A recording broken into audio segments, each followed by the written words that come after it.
Oke, halo teman-teman semuanya, kembali lagi bersama saya Calvin Nasional-Kianto.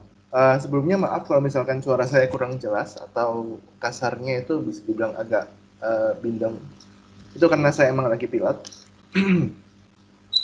Tapi pada kesempatan kali ini, saya ingin menunjukkan ke teman-teman sekalian, itu 5 perbedaan dari bootstrap dan juga materialize. Oke, jadi kita langsung saja masuk ke perbedaan yang pertama. Perbedaan yang pertama itu adalah freedom. Nah, freedom itu apa sih? Freedom itu adalah kebebasan. Nah, Bootstrap itu lebih memberi kebebasan dan juga kontrol usernya dalam melakukan desain. Namun, kalau Materialize itu lebih memiliki peran dalam bagaimana UX itu harusnya didesain. Jadi dalam artian lebih mengarahkan lah. Jadi tidak dibebaskan sebebas-bebasnya. Nah, hal ini itu dikarenakan memang Materialize itu berfokus untuk membantu orang-orang awam atau mengarahkan orang-orang yang baru saja belajar caranya membuat desain, bagaimana membuat UI UX yang baik. Nah, Bootstrap sendiri itu adalah framework dari HTML, CSS, dan Java, sedangkan Materialize itu adalah framework yang based on Google Material Design. Jadi memang sengaja dibuat Google seperti itu supaya membantu teman-teman semua yang baru saja belajar itu agar lebih mudah dan memahami konsep-konsep dari UI UX.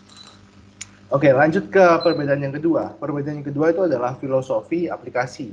Nah, Bootstrap itu emang dibangun untuk memudahkan sebuah website dibuat supaya websitenya itu lebih responsif. Jadi oleh karena itu Bootstrap itu memberikan banyak sekali komponen-komponen yang berfokusnya itu pada customisasi atau customization gitu, supaya webnya itu lebih responsif dan juga lebih elegan.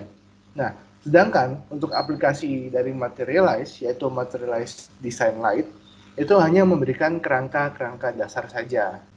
Jadi tidak sedetail Bootstrap, jadi hanya kerangka-kerangka dasar saja untuk membuat atau membangun sebuah aplikasi. Balik lagi karena Materialize adalah untuk diciptakan untuk membantu orang-orang pemula. Terus perbedaan yang ketiga dari sisi komunitas. Nah, Bootstrap itu bisa dibilang lebih populer daripada Materialize. Hal ini bukan berarti Bootstrap itu jauh lebih baik daripada Materialize ya. Hanya saja Bootstrap itu lebih dulu keluar aplikasinya yang khusus untuk Bootstrap daripada Materialize. Jadi bisa diterima kalau misalkan Materialize itu lebih sedikit komunitasnya daripada Bootstrap karena Bootstrap lebih dulu diciptakan. Yang keempat, perbedaan yang keempat adalah difficulty. Nah, sebenarnya kalau kita ngomongin difficulty ini sebenarnya agak relatif tergantung dari user masing-masing. Hanya saja banyak sekali review yang mengatakan bahwa Bootstrap itu jauh lebih susah digunakan daripada Materialize. Nah, ini mungkin juga sama seperti kita tarik ke belakang sama seperti perbedaan yang pertama karena Materialize memang digunakan atau diciptakan bagi mereka yang baru saja belajar. Sedangkan Bootstrap itu mungkin lebih sering digunakan oleh orang-orang desainer UI UX yang lebih profesional. Nah, jadi bisa dibilang bahwa Bootstrap itu digunakan untuk mereka yang menguasai desain UX dan Materialize itu sangat cocok digunakan bagi mereka yang masih awam atau baru belajar, kayak gitu ya. Jadi difficulty-nya lebih susah Bootstrap daripada Materialize. Tapi meskipun lebih susah Bootstrap dan Bootstrap itu sering digunakan oleh yang pro-pro, sedangkan Materialize itu lebih cocok digunakan untuk yang awam, bukan berarti kalau misalkan kalian baru belajar, kalian cuma boleh belajar Materialize. Belajar Bootstrap pun juga nggak masalah.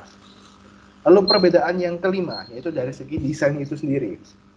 Nah, dari segi desain itu memang Bootstrap itu memiliki banyak sekali referensi dan juga tema-tema yang bisa diambil dan juga bisa dimodifikasi. Hanya saja, tema-tema dan juga referensi itu cenderung bisa dibilang desainnya itu standar atau plain. Atau ya kalau misalkan teman-teman lihat, maybe hanya hitam dan putih dan segala macam seperti itu. Sedangkan untuk Materialize itu lebih berwarna, lebih bervariasi dan juga memiliki fitur animasi yang lebih atraktif daripada Bootstrap. Jadi dari segi desain sebenarnya Materialize memiliki poin plusnya. Seperti itu. Kira-kira sekian video saya pada kali ini. Terima kasih buat teman-teman yang sudah menonton sampai akhir, dari awal sampai akhir. Thank you banget. Dan saya Calvin, saya pamit undur diri. Terima kasih.